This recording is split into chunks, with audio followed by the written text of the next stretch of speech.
రాష్ట్రమంతా చాలా ఆసక్తిగా చూస్తుంది కరీంనగర్ గ్రాడ్యుయేట్ రిజల్ట్ ఎట్లా వస్తుందన్నది. కరీంనగర్ అంటే గ్రాడ్యుయేట్ రిజల్ట్ పైన బీజేపీ చాలా గంపడాసలు పెట్టుకుంది. ఈ రాష్ట్రంలో ఆల్టర్నేటివ్ మేమే అవుతామని బండి సంజయ్, కిషన్ రెడ్డి పదే చెప్తున్నారు. సో రిజల్ట్ అయితే చాలా క్యూరియాసిటీగా ఉంది, ఆసక్తిగా ఉంది. ఏం జరగబోతుంది? ఫస్ట్ ప్రియారిటీ ఇందాక మీరు అప్డేట్ చేస్తారు 10 రౌండ్లు, 11 రౌండ్ ఇంకొక 14,000 ఓట్లు ఉన్నట్టున్నాయి. అంటే 14 రౌండ్ ఎట్లా ఉండబోతుంది? సెకండ్ ప్రియారిటీ మీద ఎవరికి ఎన్ని వస్తున్నాయి?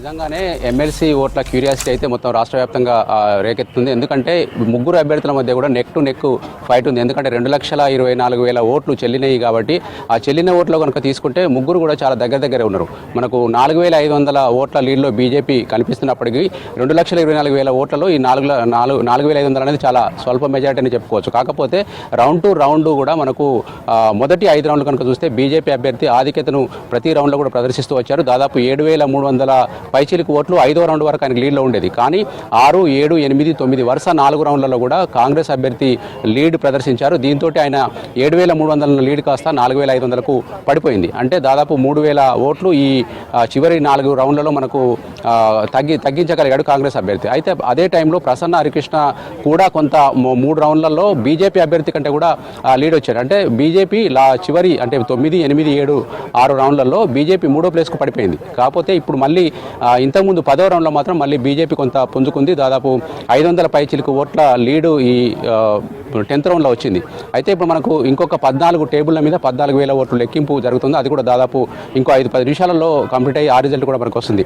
అయితే సెకండ్ ప్రియారిటీ అనేది మనకు చాలా కీలకం. ఎందుకంటే కోటా నిండాలంటే 1,12,000 ఓటు అంటే 50% ప్లస్ 1 ఓటు కింద తీసుకుంటారు. కాబట్టి మనకు కోటా నిండడానికి ఎవరికి కూడా ఆ రేంజ్ ఓట్లు రాలేదు. దాదాపు ఇప్పుడు బీజేపీ అభ్యర్థికి హైయెస్ట్గా 70,000 పైచిలకు ఓట్లు మాత్రమే ఉన్నాయి. ఆయనకు 1,12,000 రావాలంటే ఆ టాప్లో ఉన్నప్పటికీ ఇంకా దాదాపు 40,000 ప్లస్ 12,000 52,000 ఓట్లు రావాలి.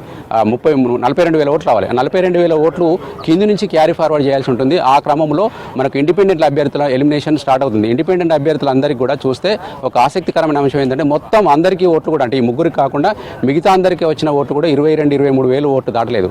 ఆ 23,000 ఓట్లు కూడా ఒకే అభ్యర్థికి పడ్డా కూడా కోటా నిండదు. కాబట్టి మనకు జరగబోయే పరిణామం ఏంటంటే 3వ ప్లేస్లో ఉన్న క్యాండిడేట్ కూడా ఎలిమినేట్ అయ్యే అవకాశం ఉంది. కాకపోతే 3వ ప్లేస్లో ఎవరు ఉంటారు అనేది కూడా చాలా ఇంట్రెస్టింగ్ పాయింట్. మనకు రెండో ప్లేస్లో నరేందర్ రెడ్డి ఉన్నాడు ప్రజెంట్ కాంగ్రెస్ అభ్యర్థి.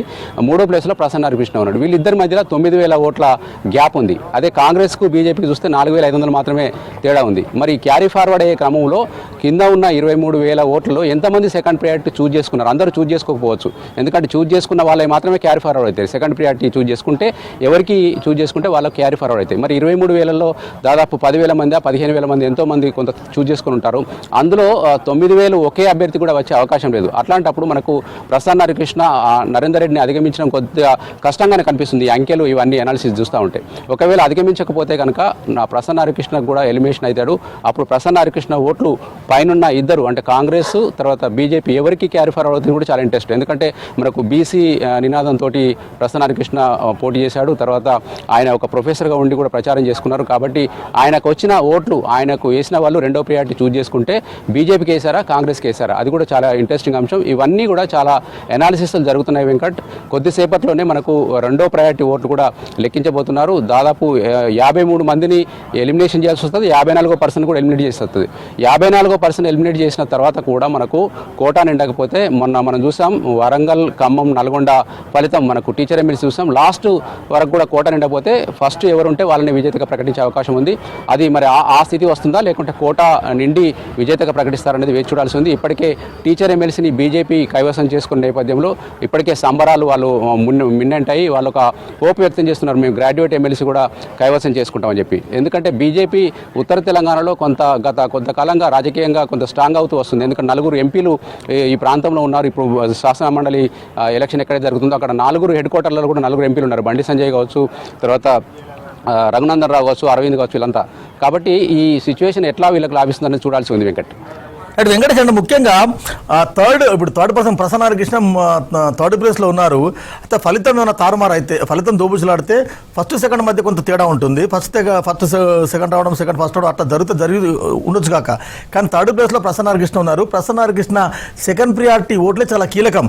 అంటే ప్రసన్న హరికృష్ణకు పోలయ్యే సెకండ్ ప్రియారిటీ ఓటు ఇటువైపు కాంగ్రెస్ వైపు వెళ్ళే అవకాశం ఉందా, బీజేపీ వైపు వెళ్ళే అవకాశం ఉందా? మీకున్న స్మెల్ అంటే లోపల అంచనా ఏంటి?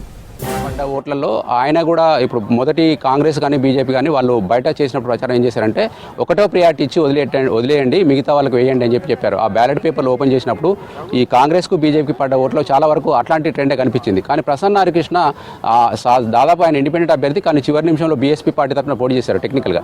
కానీ ఆయనకు వేసిన వాళ్ళు మాత్రం ఈయనను ఫస్ట్ ప్రియారిటీ ఇస్తూనే సెకండ్ ప్రియారిటీ పైన కాంగ్రెస్కు బీజేపీకి ఇచ్చినట్టుగా కూడా మనకు అర్థమవుతుంది. కాకపోతే దేంట్లో ఎంత శాతం ఇచ్చింది అనేది ఇక్కడ చాలా ఇంట్రెస్టింగ్ పాయింట్. బయట చెప్తున్న ప్రకారం ఏంటంటే ప్రసన్న హరికృష్ణకు వేసిన వాళ్ళు, ఎందుకంటే ప్రసన్న హరికృష్ణకు బయట ఒక పుకార్ నడిచింది ఏంటంటే మనకు బీఆర్ఎస్ కూడా వీళ్ళకు ఇండైరెక్ట్గా ఈయనకు ప్రసన్న హరికృష్ణకు మద్దతు ఇస్తుంది కాబట్టి బీఆర్ఎస్ వాళ్ళు చెప్పేది ఏంటంటే ప్రసన్న హరికృష్ణ కనుక ఫస్ట్ ప్రియారిటీ ఇస్తే సెకండ్ ప్రియారిటీ కాంగ్రెస్కి వేయకుండా బీజేపీకి వేయాలని చెప్పినట్టుగా ప్రచారం జరుగుతుంది. నిజంగా మరి బీఆర్ఎస్ ప్రచారం అది జరిగి ఉంటే కనుక కొంత ఓట్ షేరు బీజేపీ కూడా వెళ్తుంది, అప్పుడు బీజేపీ అభ్యర్థి లాభపడే అవకాశం ఉంటుంది. కానీ అట్లా ఎంతమంది వింటారు అనేది కూడా చాలా ఇంపార్టెంట్. ఎందుకంటే ప్రతి ఒక్కరికి 1-to-1 బీఆర్ఎస్ వాళ్ళు చెప్పలేరు.